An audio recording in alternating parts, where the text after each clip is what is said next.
mga ka-legit Dover Cats, panibagong updates kung saan Paulo Contis binuking ng kanyang manager patungkol sa kanyang plano na hindi natupad pagkatapos ng kalabanin ng TBJ. Ang lahat ng yan, but before that, if you haven't subscribed yet to my YouTube channel, please don't forget to like, share, and subscribe at hit mo na rin ang notification bell for more showbiz updates. And please don't forget to hit the all para ikaw ang unang-una makakapanood sa lahat ng ating mga updates. Bago tayo magsimula sa ating updates for today's video, marami ngayon ang mga umi-epal, no? Kasi pagkatapos pong tanggapin ni Vice Ganda at ng It's Showtime ang alok ng GMA7 na sila ang ilagay sa noontime slot na magiging katapat di umano ng Eat Bulaga, ay napakarami pong mga pros and cons na kanilang tinanggap. Una, kailangan po nilang tanggapin na may mga talents ang GMA7 na i-insert dito po sa kanilang programa para po sa exposure. Pangalawa,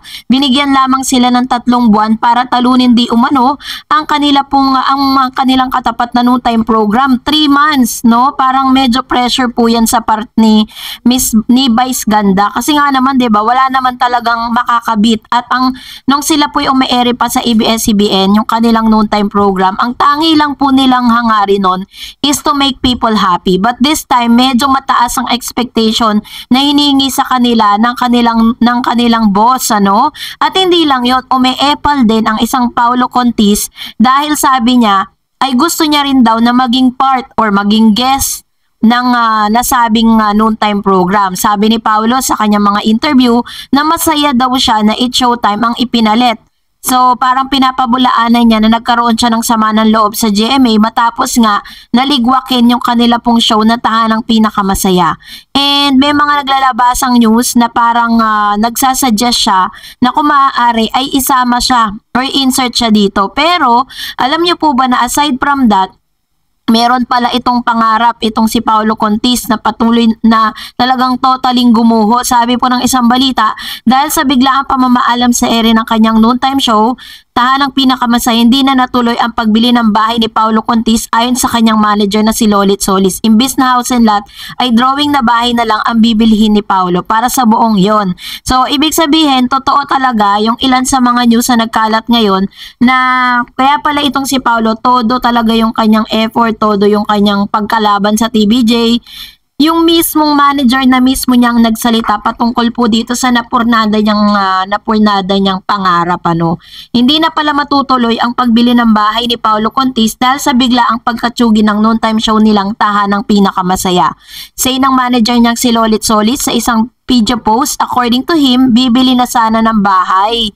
No, talagang nakaamba na bumili po siya ng bahay, pero dahil po dun sa pagkakaligwak ng kanila pong noontime program ay napurnada. Pero dahil nga nawala ang daily show niya, hindi na raw makakabili si Paulo. Bibili na lang daw siya ng drawing ng bahay. Natatawang sabi ni Manay Lolit Solis na kanya pong manager. Malaking bagay rin naman talaga kapag may daily show ka dahil araw-araw ay may kita ka. Masayang-masayang araw ang aktor na nagkaroon siya ng daily show at nakakaipon-ipon na sana. Kaya ganun na lang daw ang lungkot nito nang mawala ang programa. Sabi pa ni Nay Lolit, pinayuhan na lang niya si Paulo na wag nang mag-complain at tanggapin na lang ang desisyon ng GMA. So ibig sabihin, talagang totoo talaga na nagkaroon siya ng sama ng loob dahil sabi ni Paulo, sabi ng kanyang manager na si Lolit Solis, nagko-complain daw itong si Paulo dito sa kanyang manager. Nalulungkot, sabi niya nalungkot siya, pero sabi ko nga sa kanya huminto na yung bang complain kung ba't inalis ng GMA, diba? Bigyan niya ng right ang GMA kung ano ang gustong gawin tapos maghintay na lang siya. Malay mo may magandang dumating, sabi ni Nay Lolit. Sa ngayon, focus na lang muna si Paulo sa isa pa niyang show na Bubble Gang habang naghihintay ng iba pang offer. Well, si Paulo Contis na magaling na aktor sana, no? Magaling siya, may talent siya lalo na sa pag-arte. Talaga masasabi mo na nalilinya na rin siya sa mga premyadong aktor sa Pilipinas dahil may mga napatunayan na siya before bago niya pakalabanin ang TBJ. Pero yun nga, Sabi po dito na parang isang show na lang ang meron si Paolo kaya nagpapakabait na talaga siya.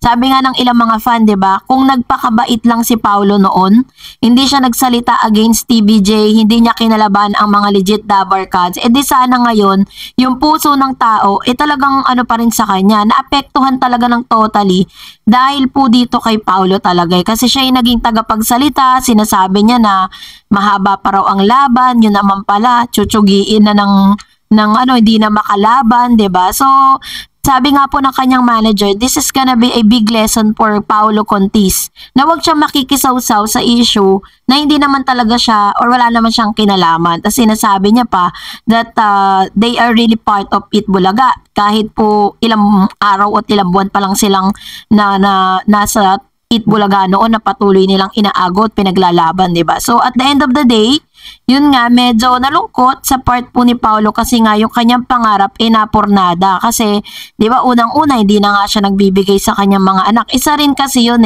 Iko-compare ko po siya kay Paolo Abilino. Si Paolo Abilino po, nagkaroon din siya ng anak kay LJ.